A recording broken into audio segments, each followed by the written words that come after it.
I've changed the land that was in Emily's name to mine.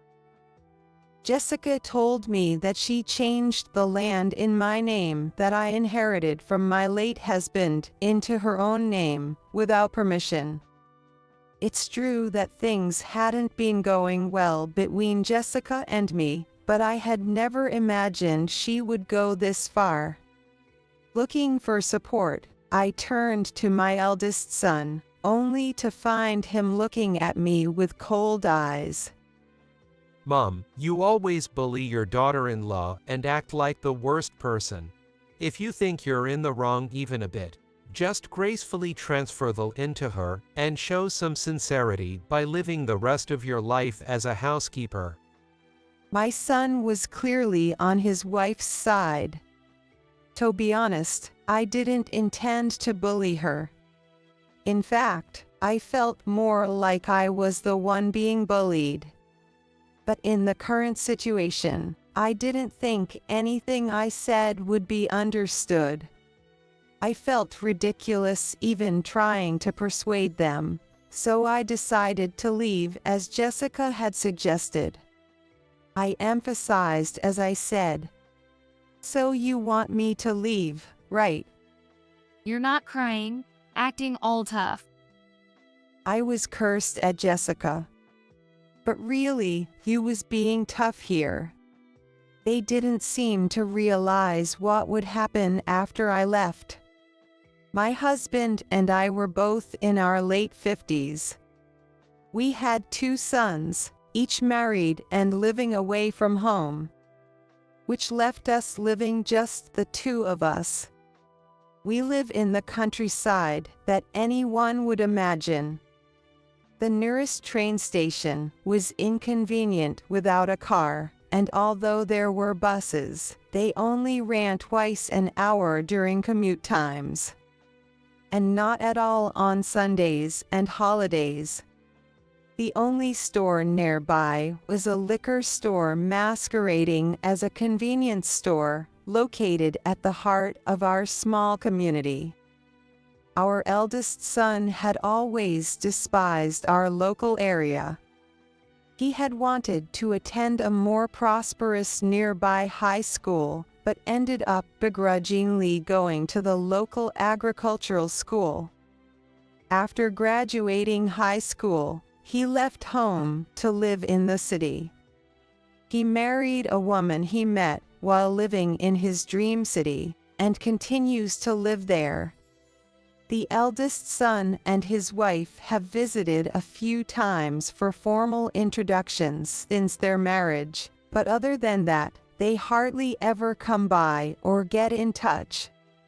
Still, they are family, so sometimes there are essential matters that cannot be ignored. Home affairs were traditionally handled by the wives in our family. Even if we don't usually communicate with each other. That's why when I needed to see Jessica, I would be the one to visit her. Especially since she also hated the countryside. When I visited, she would spray air freshener around me because I smelled of the countryside. At first, it bothered me, but now I just treat it as a trivial matter. Because even though I am out of touch with her, I didn't want to have a bad relationship anymore. Meanwhile, my younger son lived in a rural town. Not much different from where he grew up due to his job. It wasn't too hard for him to travel by car, and he often visited to check on us. His wife was a charming woman with a generous personality, and our relationship with her was very good. Sadly, my husband passed away while we were still in our 50s. Struck by sudden misfortune, I was overwhelmed with grief. He often said that his only wish was for me to live comfortably after he was gone. Even if it meant letting go of our ancestral land and home if they ever became burdens. In other words, he said that once I inherited it, I could do whatever I wanted with it. He had discussed this with our eldest son. Along with his wife, emphatically rejected inheriting the rural land, saying, it would be pointless to inherit land in the countryside when it's not even in an urban area. Consequently, our eldest son preferred something else, and so did our younger son. I later learned from my younger son that he thought it was best for me to inherit the place filled with our family memories. His family had considered moving back to live with me, but it was too much of a burden on his commute, so they reluctantly decided against it. However, they assured me that they would welcome the idea of living together at our family home if circumstances ever made it necessary. I also decided not to let the property tie down our children's lives. When the time comes, I'll make a clean decision. So I ended up with the land and house, while my sons divided the rest of the estate equally between them. After my husband passed away, development in the neighborhood began to pick up, and the value of the land started to increase. I'm in my 60s now, but I still feel fit and content enough to enjoy life in the countryside. While some disliked the development and moved even deeper into the mountains, everyone has their own opinion about it.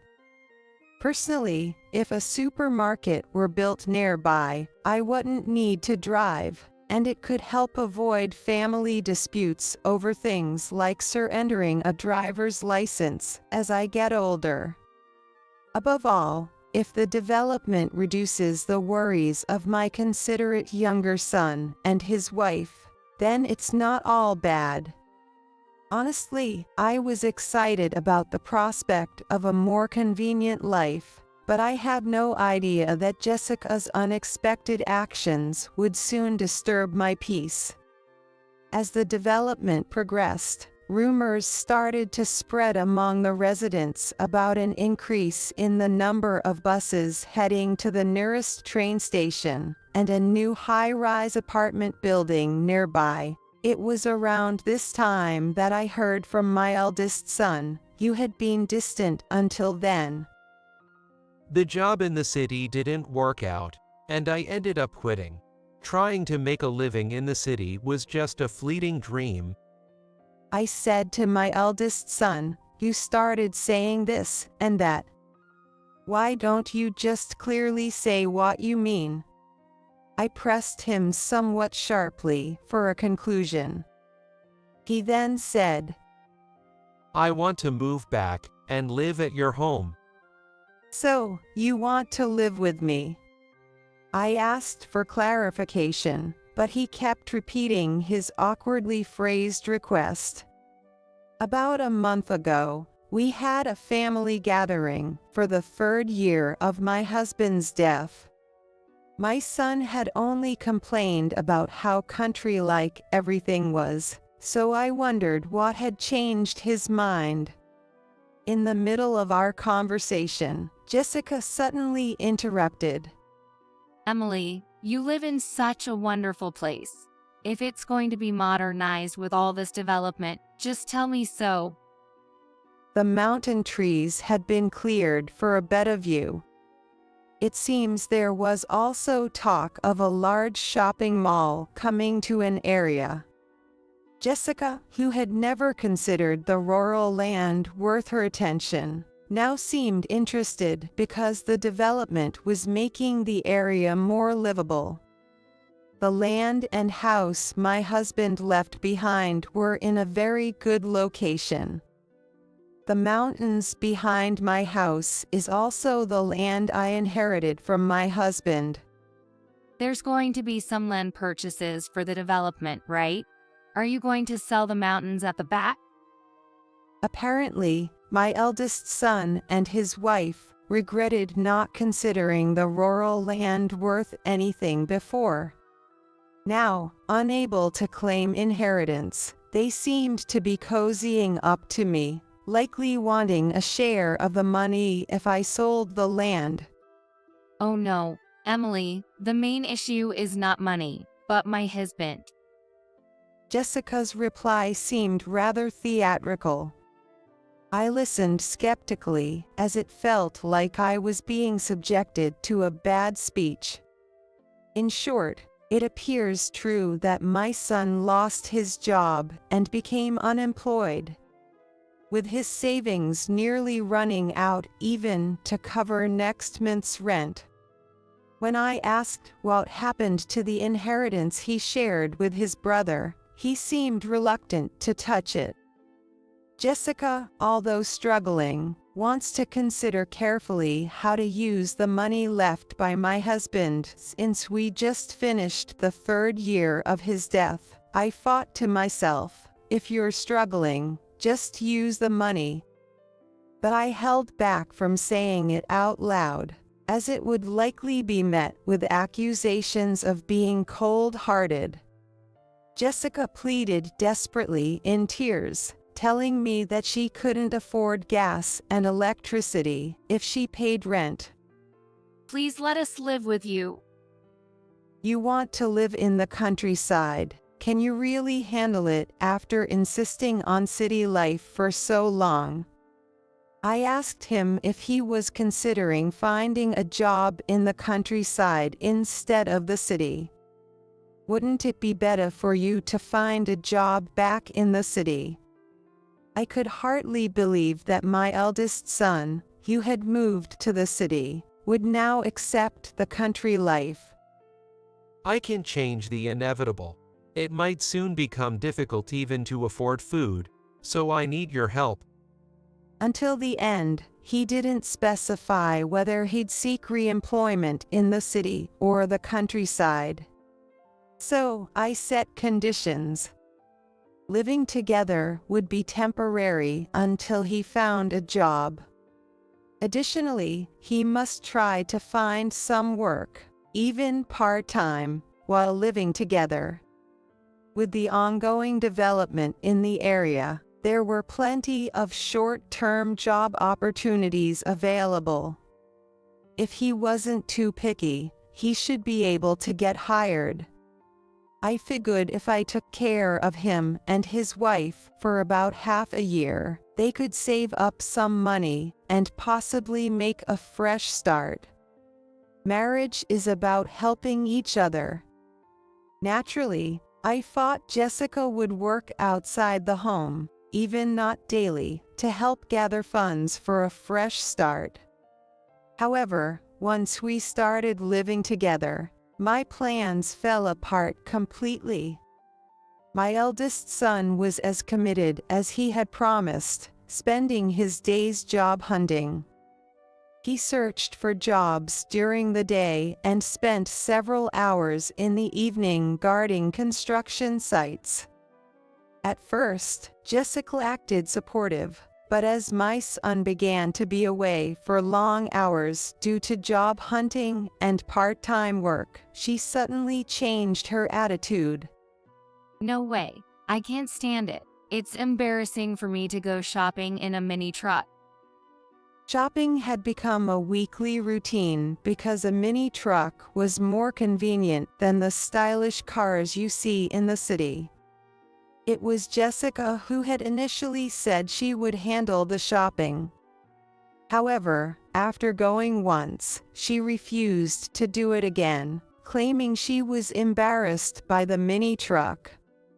Jessica would say in front of my son that she liked my cooking and wanted to learn, but when he was not around, she would say the opposite. I can't stand this country-style cooking, and I want French food, she would complain. She would say things like Mom's cooking is so annoying, and skip her turn to cook. One day, when Jessica said she would make dinner, I believed her and went to maintain the woods behind our house. Regular maintenance and selective logging are necessary to prevent overgrowth. especially important at the change of the seasons and for dealing with fallen leaves. Since my husband's death, I had been hiring young people from our community to help, but I occasionally went to check on things myself. After finishing the work of the backwoods, I returned home exhausted in the evening, only to find the house dark and locked, unable to get inside. I couldn't reach Jessica on her phone, and was at a loss when my eldest son returned home. Then Jessica came home, and I confronted her about where she had been after locking the house. That's terrible, Emily. I did go shopping just as you asked. How could you forget that? Furthermore, she explained to my son that I had been insisting on having an impossible-to-make dish and had said if she couldn't make that dish tonight, she should leave. I hadn't said any such thing, nor was I even aware that she had left the house. Yet, my son took Jessica's side. Just because we're living together reluctantly doesn't mean you can bully your daughter-in-law. Jessica isn't used to country life. It's impossible to get ingredients for fancy dishes out here in the countryside. He accused me of intentionally sending Jessica to do something unachievable. Although we had clashed over differing values before, being unfairly criticized like this was new to me. It was sad to see my son, who was right in front of me, feeling like a stranger. Shouldn't a son support his mom? I wouldn't go that far. In the world, husbands often side with their wives for a better marital relationship, and indeed, my deceased husband had always supported me.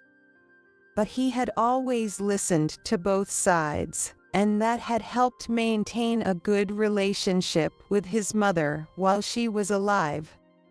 To think that he would just take his wife's side and yell at me like this. My son angrily continued. Eat that fancy dish you made up all by yourself. I'm going out to eat with Jessica. He snatched the keys from Jessica, threw them at me, and headed back the way he came. When I entered the house, it was just as I had left it in the morning. Jessica hadn't done any housework at all. I was so frustrated that I couldn't stop crying. But there was so much to do that even wiping away the tears seemed a waste. I tidied up the house while crying. A few days later, the owner of the diner where my eldest son had gone out to eat came to visit me, asking if everything was all right with us living together. There's only one diner around here, and it's the same place where we used to eat as a family when my kids were little. It's run by a childhood friend of my husband, and my son knows well that it was his father's favorite spot. Apparently, at his diner, my son and Jessica had been speaking ill of me. It seemed that Jessica had been feeding my son a distorted view of things. I didn't go into detail, but thanked the owner for letting me know. He told me to rely on him if I needed anything, and didn't pry further. Seeing that my eldest son took his wife's side of the story, he said sadly, "I wonder if people change when they go to the city." After this incident, I decided not to expect anything from Jessica. If efforts to get along don't communicate, then they're just a waste of time. I'm better off quickly doing the housework myself with that time and effort. If I thought about retaliating, I wouldn't be any different from Jessica. As usual, I prepared meals for 3 and did the laundry for 3, no matter what Jessica did. Whether Jessica took it for granted or thought she was lucky that I was doing all the chores, she continued to behave like a guest who never leaves. Then, one day, Jessica said something unbelievable. I'm in the process of changing the land and house, which are in Emily's name, into my name. She claimed to have all the documents ready and flaunted them in front of me. However, she didn't show them clearly enough for me to see properly, which made me suspicious of her claims. Having seen the necessary documents for title transfer from my husband to myself many times before, the papers she held looked like poor forgeries. I asked her, "Are those documents real?" Of course they are. She snapped back. From now on, I'll be the head of this household. If you don't want to be thrown out, you better show some remorse for your bullying and apologize. How about you continue to serve as my personal maid? If not, you're free to leave. She seemed quite confident that the documents were legitimate. I confronted my eldest son. If you can't keep the promise to live together, shouldn't you be the one to leave?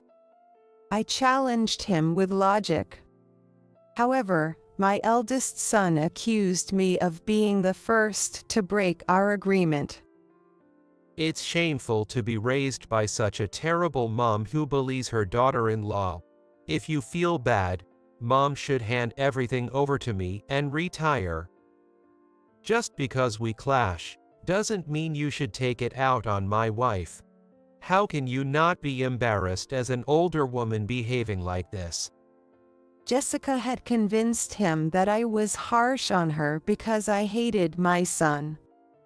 Jessica, who had heard from my son about our disagreements, must have used that information to her advantage. Given that my relationship with my eldest son was already strained, it was easy for her to worsen it further. I realized that no matter what I said, he would not believe me.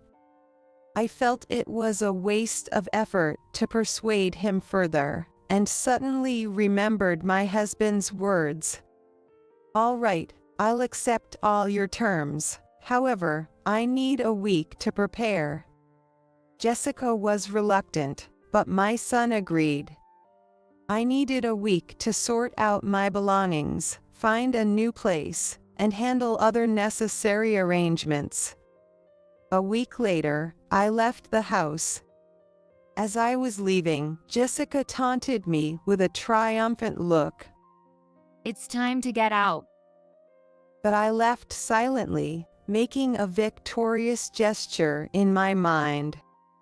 This was the start of my counterattack. I looked forward to what would happen in a month. As expected, a month later, Jessica contacted me in a frenzy. She had tried to sell the land for cash, but was told it was already in the process of being subdivided and couldn't be sold. What have you done? She screamed, her tirade unbearable like a machine gun. In fact, there had been discussions about selling the backwoods and land as a set as the local development was progressing. The condition was that it had to be sold as a set. Since managing the backwoods by myself was challenging, I appreciate the offer. However, I still had feelings for the house I had lived in with my husband, and asked to hold off on the set sale. During this time, issues with the house's aging came up. A relative who worked in construction mentioned during my husband's monthly memorial that it was concerning since the house had been in the family since my great-grandparents' time. The house felt vast now that I was alone, although it hadn't seemed so large when 3 generations lived there. I felt a bit lonely being left behind in such a big house. Even if rebuilt, my sons wouldn't live in it. After a while, I think it might be a good idea to sell. The company that wanted to buy the mountains and land said the area's development would take years, so there was no rush. However, living with my son and his wife had gradually altered my plans, and I decided to sell them. The company that approached me about demolishing the house and clearing the land offered to cover the costs, which was a welcome proposal. I just couldn't stand the idea of Jessica unlawfully claiming my husband's land with a fake contract. I did not want to hand it over to Jessica, who believed the contract was real, or to my eldest son, who followed his wife without question. I informed my younger son of the situation and my decision. Although he felt sad about the loss of our family home, he reminded me that memories reside in the heart, not in physical objects. Furthermore, he and his wife had invited me to live with them. I think they have some concerns about leaving the familiar areas, but this is also quite rural, so they would like it. Moved by the kindness of my younger son and his wife, I am now living with them. I ignored Jessica's yelling, ending the call and blocking her number when appropriate. Later, my eldest son, having asked around the relatives about my whereabouts, came to my younger son's house. He cried to me for help, and he started explaining everything that had happened since I was driven out. Initiated by Jessica's friend introducing a legal consultant. Jessica trusted her friend completely, and thus, she believed everything the legal consultant said without a doubt. Jessica was told she could change the land and house from my name to hers with small reward, which was less than half the usual fee. Thinking she would make a fortune later, she rashly proceeded with these plans, using the inheritance to cover any shortfall. On the promised day, her friend and the legal consultant prepared the transfer documents and gave them to Jessica, who, without suspicion, believed them to be genuine and handed over the reward.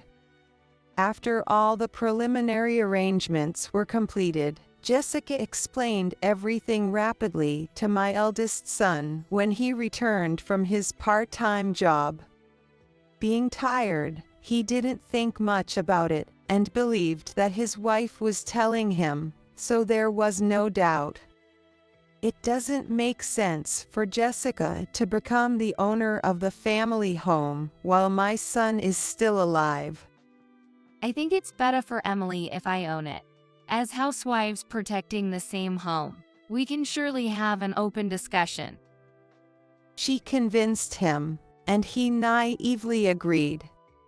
While he was out job hunting and working, Jessica meticulously planned my eviction and brainwashed my son into thinking it was all my fault, ultimately succeeding in kicking me out. However, when she triumphantly went to sell the house and land, she was told it was impossible because it was being subdivided. Panicking, Jessica tried contacting her friend and the legal consultant, but they were unreachable. Eventually, their phone lines were disconnected, and when she reached out to her friend's parents, they rebuffed her, stating they had disowned a criminal. It was then that Jessica discovered her friend had been a repeat fraudster and a convicted criminal. She later found out that many of her classmates had been victims of her friend, who introduced them to fake lawyers, accountants, and legal consultants, exploiting them for fees. Some victims had filed police reports, while others resigned themselves to considering it a costly lesson. These individuals could say so because they still had their homes. My son and Jessica had not only been scammed but also lost their home and the inheritance before they could even consider filing a police report. Figuring out their immediate situation was the priority.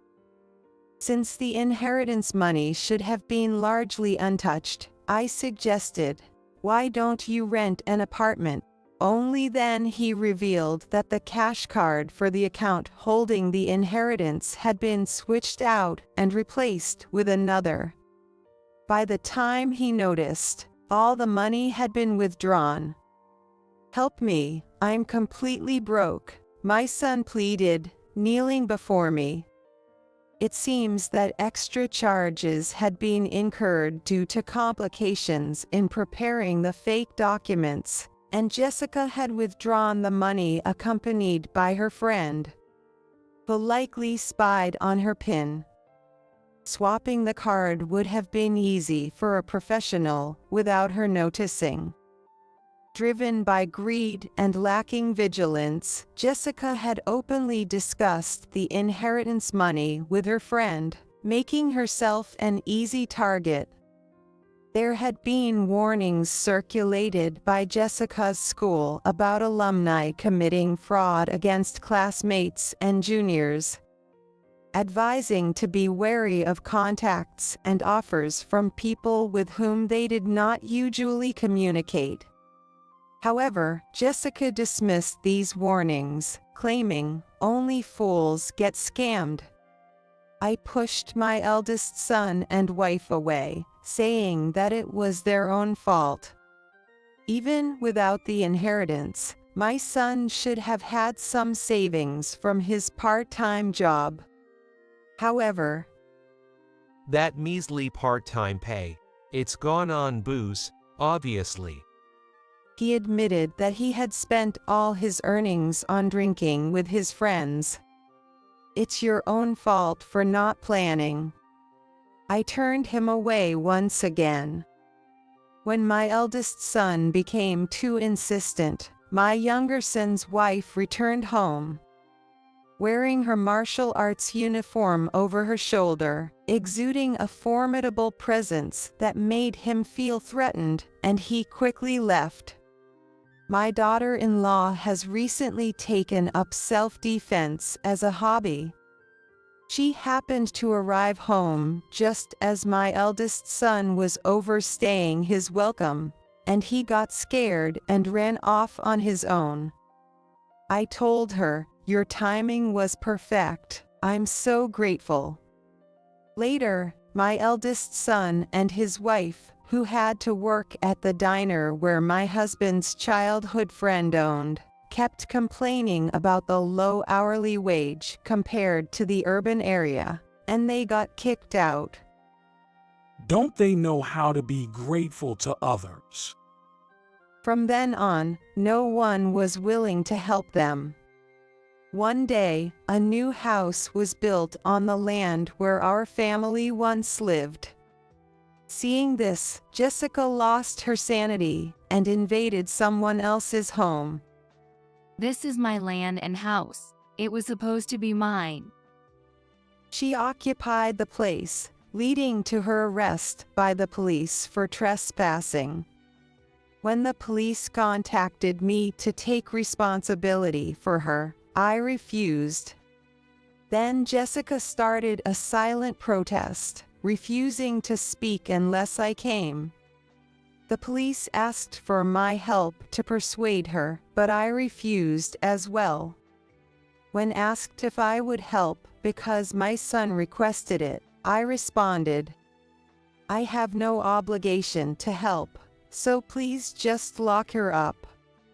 When arrested, Jessica claimed she had been scammed. It seems her story was believed because there were other similar reports, but that didn't erase her crimes. Not only was she thoroughly exploited, but the friend and the fake legal consultant who committed the fraud are still at large. Even if caught, I was told the stolen money wouldn't be returned, used without permission. The inheritance money and the experience seemed to have finally opened my son's eyes. My son and Jessica ended up divorcing, and each started their own difficult path, but my son was struggling to find steady work. Jessica, having had enough of the countryside, returned to the city, and was last seen working in a rundown bar before she suddenly disappeared. Apparently after accumulating a significant amount of debt. I officially moved in with my younger son and his wife. Initially, the cohabitation was meant to be a trial period when the issues with my eldest son's family arose. I didn't want to be a burden to my daughter-in-law. However, living together turned out to be harmonious, and we got along very well, mainly because we could speak freely without tension or intimidation. Most importantly, we shared similar tastes in food and enjoyed exchanging recipes, making every day enjoyable. The efforts to care for each other never felt forced. Many neighbors even thought my daughter-in-law and I were actually mother and daughter because our relationship was so good. Just as my husband had hoped, I am enjoying the rest of my life with my younger son and his family. I look forward to sharing these stories at my husband's grave.